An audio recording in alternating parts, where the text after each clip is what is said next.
La la la la la la. La la la la la la. Nous sommes sur notre dernier exercice de la série, l'exercice corrigé en langage C. Sur le chapitre tableau. Exercice, le dernier, en fait c'est fou, hein, mais vous allez comprendre ça plus tard. Il demande quoi? Écrire un programme qui permet de remplir une matrice de grande L ligne et C, grand C colonne d'étudiants. Le programme affiche le contenu de la matrice ainsi que la moyenne générale. Un étudiant est caractérisé par son matricule, son nom, son prénom, sa date de naissance, jour, mois, année et sa moyenne. Notez bien, le matricule ne sera pas saisi mais généré sous la forme suivante. ET, donc en majuscule, plus âge de l'étudiant, modulo 4. Donc divisé par 4. Âge divisé par 4. Le module, donc le reste de la division de l'âge de l'étudiant par 4. Plus le nombre du caractère du prénom. Nombre de caractères du prénom. Donc quand on va compiler le programme, l'utilisateur va insérer des données et le programme va ressortir des résultats. Maintenant passons à CodeBlocks. On est sur CodeBlocks là, on va inclure notre bibliothèque qui contient les instructions de base. Elle se nomme studio.h. Ça, c'est la structure de tous les programmes en langage C. Maintenant, on va inclure deux nouvelles bibliothèques qui vont nous servir. String.h pour traiter les chaînes de caractères et time.h pour le temps. Je crois. Ça servira à calculer. Rappelez qu'on a calculé l'âge, non? On va calculer l'âge à partir de la date de naissance de l'étudiant. Maintenant, on va déclarer des constantes. La première constante, c'est grand L. Sa valeur est 2. C'est pour le nombre de lignes, ajusté selon les besoins. Deuxième constante, c'est grand C. De valeur 2 et c'est le nombre de colonnes si vous voulez vous changer ça. Et la troisième constante, c'est current year 2024. Donc notre année en ce moment. Pour l'instant, parce qu'on est en décembre. Maintenant, on va déclarer notre structure pour l'étudiant, qui est un peu comme une classe. Type devstruct, on la nomme étudiant, avec grand H. Donc elle est composée du matricule de type char, donc caractère, de taille 20. Donc le matricule est de 20 caractères, maximale. Nombre de type caractère, prénom de taille de type char, donc caractère de taille 50. Prénom c'est pareil. Jour de type int, donc un nombre entier. Mois de type int, donc un nombre entier. Float parce que c'est un chiffre, un nombre réel. Maintenant, on va faire une fonction qui va permettre de calculer l'âge de l'étudiant. On va la nommer calculer âge. Donc, la fonction qu'elle retourne, je veux dire quoi? Le résultat qu'elle retourne est de type int, comme ici. Et ce qu'elle traite est de type int. Année, là, ça peut être changé à n'importe quel moment. Ça recevra juste une valeur qui est de type int. Donc, ça retourne current year. Ce que nous avons mis ici, notre constante, elle est égale à 2024 moins année. L'année, là, ça correspondra à l'année de l'étudiant, alors sa date de naissance. Donc, on va soustraire l'année qui est là avec l'année de naissance de l'étudiant. Maintenant, on va déclarer une fonction qui génère le matricule. On la nomme générer matricule de type void parce qu'elle retourne une chaîne de caractères. Donc, elle recevra, ça c'est quoi? Étudiant, étudiant. Donc, ce qu'elle recevra, c'est la classe étudiant, ou plutôt la structure étudiant. Et pourcentage étudiant, c'est pour dire qu'elle recevra juste la classe étudiant. On va prendre une variable, donc âge de type int qui sera égal à la fonction qu'on calcule là, donc calculer âge, ça va prendre, vous voyez bien là, la classe étudiant année. Donc ça va rentrer dans la classe étudiant là, ou la structure étudiant, et ça va prendre cette valeur, l'année de l'étudiant. Maintenant, on va récupérer la taille du prénom, taille prénom de type int, elle recevra strlen, c'est la fonction qui retourne la taille d'une chaîne de caractères. Donc, elle reçoit étudiant, ça c'est pour indiquer que c'est dans le prénom. Donc, on rentre dans la classe étudiant, on prend le prénom. C'est comme ça qu'on indexe ça ou... Ouais, qu'on pointe ça du doigt.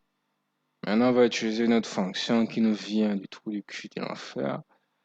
Elle se nomme snprintf. Donc, elle recevra quoi?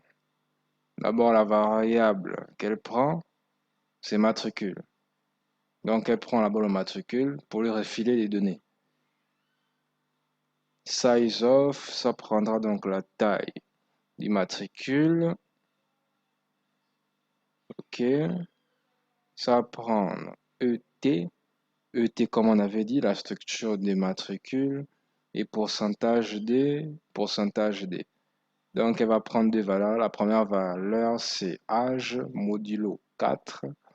Et pourcentage D, c'est la taille du prénom. Donc, c'est qu'on retourne, ouais, la taille du prénom. Et c'est bon, vous avez fini de générer votre matricule. Maintenant, on va déclarer nos variables. Nous avons étudiant là. Donc, on a pareil, la classe étudiant. On a dit à la matrice là, grand L. Donc, détail grand L, colonne C. Donc, ligne et colonne, comme ça qu'on a fait. Puis nous avons notre variable somme moyenne de type float qu'on a initialisé à 0. C'est pour calculer somme de moyenne, vous allez voir. Le total des étudiants de type int qui est égal à le nombre des lignes de la matrice multiplié par la colonne. Maintenant, on va permettre la saisie des informations des étudiants. Nous avons d'abord une première boucle for qu'on a initialisée à i, commençant à 0. Donc, une variable i initialisée à 0 qui s'arrête de compter quand c'est inférieur à grand L, puis une deuxième boucle for. Voilà, nous avons là donc la variable g initialisée à 0 aussi, qui s'arrête de compter quand c'est inférieur à grand C. Tout ça là, vous savez, c'est pour parcourir la matrice. Donc le côté ligne et le côté colonne. Puis on affiche saisie des informations pour les étudiants. Donc des étudiants, voilà, ouais, tac, tac, premier truc, première. Donc première ligne, première colonne, I, il y a des mêmes colonnes, comme l'autre colonne. I plus 1, J plus 1. Maintenant, on va permettre à l'utilisateur de saisir le nom. Donc on affiche le nom, scanf va récupérer, pourcentage S parce que c'est une chaîne de caractères. Matrice IJ, c'est pour dire la première ligne de la première colonne. Et donc, non. Vous voyez un peu là, point non, c'est pour dire que tout ça là, ça remplace juste étudiant. Comme si on rentre dans étudiant et puis on prend son nom. Voilà ça. Là, c'est affiche prénom, ça fait la même chose. Date de naissance, donc jour, mois, année. Scanf récupère là, pourcentage D, espace, pourcentage D, pourcentage D. Premier, il est lié au jour, donc au jour de naissance, ça c'est le mois, ça c'est lié à l'année. La moyenne, attendez, voilà. La moyenne, scanf récupère ça, pourcentage F parce que c'est des types float. Puis on génère le matricule, donc notre fonction générer matricule. On prend juste matrice I, J. Parce que rappelez-vous, on a juste besoin de mettre cette classe-là, étudiant. Dans notre cas, étudiant était lié à la matrice. Voilà pourquoi on a fait ça. Maintenant, on va calculer la moyenne aussi. On prend notre variable somme moyenne qu'on a initialisée à 0 juste en haut là. Et on fait l'égalité plus égale là. Donc ça va recevoir les moyennes. Donc les moyennes des étudiants, ils vont arriver, ils vont rentrer dans la somme des moyennes. Donc ils rentrent dedans, on ajoute. À chaque fois qu'un étudiant passe sa moyenne, on ajoute ça dans la somme des moyennes. Somme moyenne. Maintenant, on va afficher les informations des étudiants. On affiche les informations des étudiants. Book for I, donc I initialisé à 0. Ça va décompter quand c'est inférieur à grand L. J, ouais, c'est la même chose. Pour afficher toutes les informations de chaque étudiant qui sont dans la matrice. Donc là, nous avons étudiant tel tel lié à ça, et son matricule, son nom, son prénom, sa date de naissance, sa moyenne. Pourcentage D, 0D,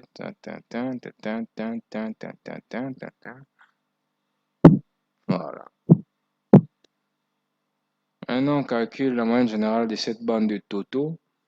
On a notre variable moyenne générale qu'on a déclarée là, de type float.